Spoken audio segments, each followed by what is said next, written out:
Friends, good morning. இன்றைக்கி நாம் வந்து நல்லா சுட சுட ரசம் சாதம் பண்ண போகிறோம். வாங்க இதை எப்படி பண்ணலான்றது பார்ப்போம். அது கூட நல்ல முறுமுறுன்னு வெண்டைக்காய். கடாயில் எண்ணெய் ஊற்றி கடுகு தாளிச்சிக்கலாம். பூண்டை வந்து நான் வந்து ரெண்டாக ஸ்லிப் பண்ணி வச்சுருக்கேன், அதையும் போட்டுருவோம். கொஞ்சம் இடிச்சிருக்கேன், கொஞ்சம் குக் பண்ணி போட்டிருக்கேன். பூண்டு நல்லா செவக்கட்டும். கருவேப்பிலை போட்டுப்போம். பெருங்காயத்தூள் போட்டுப்போம். 2 தக்காளியும் பச்சை மிளகா போட்டிருக்கேன். நல்லா வதக்கி விட்டுருவோம்.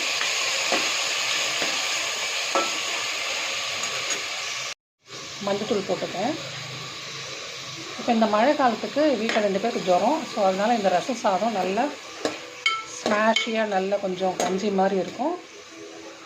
டைஜஸ்ட்டும் சீக்கிரம் ஆகும். ஸோ அந்த மாதிரி டைமில் நம்ம இந்த மாதிரி வீட்டில் வச்சு சாப்பிட்றது ரொம்ப நல்லாயிருக்கும். அடுத்தது கொஞ்சம் கல் உப்பு போட்டுப்போம். நெக்ஸ்ட் நம்ம கொஞ்சம் ஜீரகத்தூள் போட்டுப்போம். மிளகுத்தூள் பெப்பர் பொடி போட்டுப்போம்.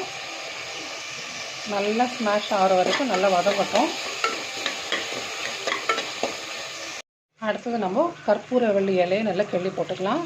உங்களுக்கே தெரியும், கற்பூரவள்ளி இந்த சளி ஜலதோஷம் அதுக்கெலாம் வந்து ரொம்ப நல்ல ஹெர்பல். அது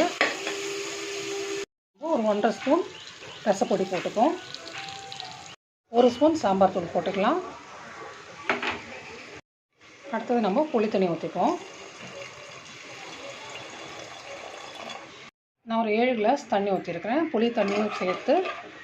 இப்போ இது வந்து கொதிக்கட்டும். ஒரு 3 கிளாஸ் அரிசி, ஒரு 1/4 கிளாஸ் துவரம்பருப்பு போட்டு நல்லா ஊற வச்சுருக்கேன். ரசம் தண்ணி கொதிக்க ஆரம்பிச்சிருச்சு. இப்போது அரிசியும் பருப்பையும் போட்டுடலாம். ஒரு 3 விசில் போட்டு எடுத்துருவோம்.